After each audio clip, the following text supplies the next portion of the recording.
Well, explain while walking. Walking. This is a terrible explanation. What is this? Yeah, Rolando, they have no idea what they're doing. Yeah, dude, what the hell? Then why are they starting it? Drive me, stream. Oh, good, Rolando. You're gonna get.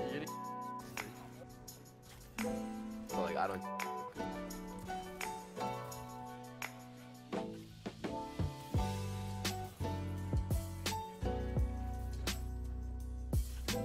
Hi. Okay. Oh, don't kill me. He actually almost got me. Got one. Oh, I'm dead. Oh my god. The gnawing hunger.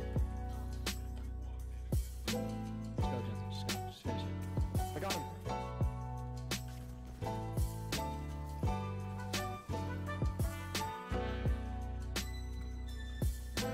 Alright, good luck, guys. Figure it out.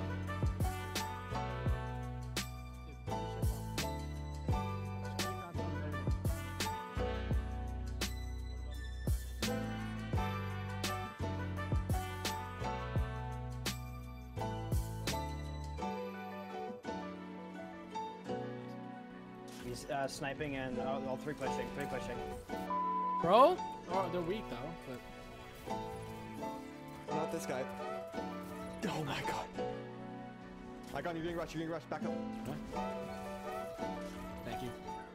Hit the other one rushing you. That was teamwork. So the other day I created a new build that I have had so much fun with and I have not been able to put down. First of all, the fighting lion for splash damage. When you shoot it with the catalyst, it gives your other weapons increased handling and accuracy, basically maxing it out. It's pretty nice. Top tree dawn blade for celestial fire. I use solar grenades because there's also more splash damage. Hank-hidden targeting on the helmet to help that dire promise clean up. And the Claws of Ahamkara, this is where the build comes in. You get an additional melee charge. Kills while airborne give you ability energy back. When it's with a guardian, it gives half of your melee energy back. Pairing that with the seasonal mod, Solar Plexus. This makes your melees nukes. Now with Fighting Lion, you actually don't need any grenade launcher dexterity mods because Fighting Lion already has a max handling. So instead, you can go all out on enhanced hand-cannon dexterity. You could even run 2 of them with a recovery mod. But instead, I'm running traction. Traction gives an invisible plus 10 mobility on top of the visible plus 5, so you're actually getting 15. So while I have a visible mobility stat of 55, traction is adding an additional 10, so it's 65, tier 6. Lightweight weapons, when held, add plus 30 mobility. Dire Promise and Fighting Lion are both lightweight weapons, meaning even though it says I'm a tier 5, traction takes that to a tier 6, and then when I'm holding my weapons, I'm going from a tier 6 to a tier 9. For resilience, that's typically what I sit around, and I'm maxing on recovery, and this is important because this build, you're in the thick of it, you're throwing melees, you want your health back as often as possible. Tier 8 discipline, because discipline is easy, and it's a great thing to have, especially with heat rises, which gives you perfect in-air accuracy and some crazy glide control. Tier 4 intellect, you could definitely take down some discipline and go more into intellect. Personally though, I'm fine with 40. You can also take down strength, because you already are constantly charging your melees. So I'm actually only running one strength mod directly, but if you notice, this is an arc chest piece. Now what I'm doing here is there's a seasonal mod where you get plus 20 strength when you have another arc mod slotted. I just have a random unflinching machine gun. Doesn't really matter. I also have enhanced unflinching rifle aim. Doesn't really matter. As long as you have another arc mod slot, you get plus 20 strength. I typically will even run that on my bond, but in this case, you need solar plexus. I forgot to mention, on the boots, you don't need any scavenger perks because you're technically using double primaries. Now, the first game I put these on in Iron Banner, I got a rerun. The second game, I got a rerun. And then I've been using it in trials with pretty good success. Okay, they're all running away. Ta-da. Boom. And look, I still have a melee up, a melee and a... Move, sir. A melee and a half. Oh my god, you see how much damage it does? And look, I have another melee. Now I'm only running tier 7 strength. But I don't even need to be that high. Because it essentially cuts my melee time in half every time I get an airborne kill. And it's overcharging all the time. Because I have 2 of them. I got some heavy ammo. We're gonna just... Bah! I got Rampage. Who else? Uh-oh. Oh! That was amazing.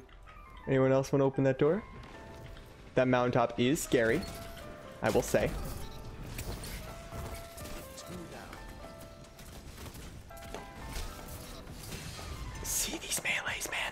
You see him? I still have one machine gun shot. Oh, what if that killed him? That would have been amazing. So look how many melees I just threw, and look at my melee meter. About to have 2. Oh, I should have helped them cap that. My bad. I'm just the photographer, the videographer, I should say. Oh, it whiffed. Oh, that's another great thing. The Celestial Fire, right? If your melee whiffs, it just throws it anyway. So you basically have 2 melees that don't whiff. Nar. No, don't go for me. Aw. He saw the kill streak and he was like, I'm not having that. Oh, he's back. That's just great. That's beautiful. Oh, helps the teammate there. All right, there's another one. This one I'm ready for.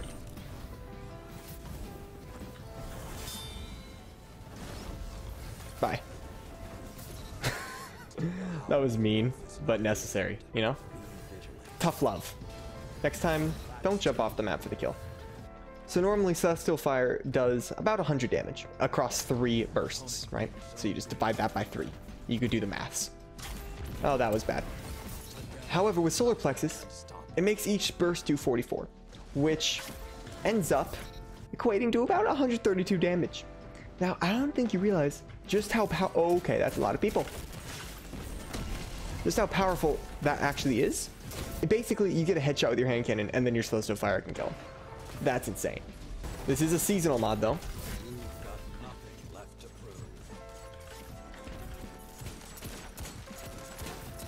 Let's just kill those guys right quick. Dude, they keep just... Oh, we capped. Oh, good job. I was about to say, they just keep getting hunts on us, but this time it was actually the other way around. Yeah, so see, 45s. I think they normally do 44. It's just the light level. Oh, is he dead? No, he's not dead. Oh, God, guys, make him dead.